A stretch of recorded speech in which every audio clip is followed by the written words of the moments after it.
parce que, évidemment, nos 4 ministres doivent rester jusqu'à la formation du prochain gouvernement pour gérer les affaires courantes. En revanche, ils ont réagi, tous plus ou moins, ils sont déçus, en colère.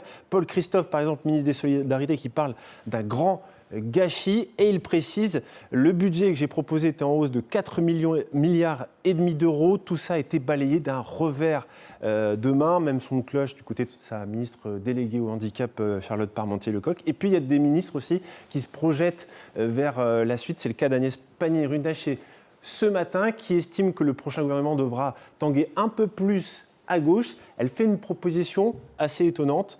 Écoutez-la. Je suis moi-même une ministre qui a des valeurs de gauche et le Parti socialiste n'a pas le monopole des valeurs de gauche. Donc ça pourrait être vous ? Non, je pense qu'aujourd'hui, le sujet qu'a le président de la République... Non, mais en fait, vous dites vous-même, le sujet n'est pas de savoir le qui, le sujet est de savoir le profil, quand même. Pourquoi faire. Le pourquoi faire, certes. Et avec qui. Donc c'est une personnalité qui doit avoir de l'expérience et qui doit être capable de rassembler autour d'elle et de porter un projet pour les Français. Ouais, on précise, le nom d'Agnès Pannier-Runacher ne figure pas parmi les noms qui circulent actuellement. Voilà. Et alors, que pensent de tout cela les personnalités politiques de la région ? Ça réagit évidemment.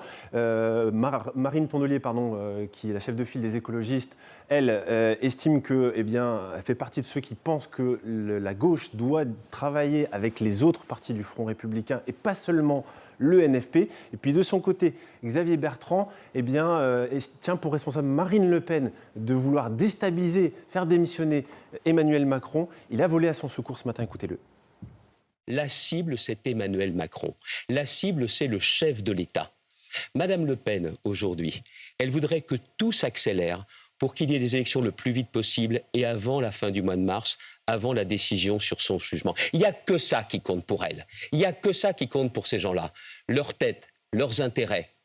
Et aujourd'hui, clairement, l'intérêt général, l'intérêt du pays, ce n'est pas le problème des extrêmes. Mais... Ils ont intérêt au chaos. Alors, en tout cas, on aura des réponses très bientôt.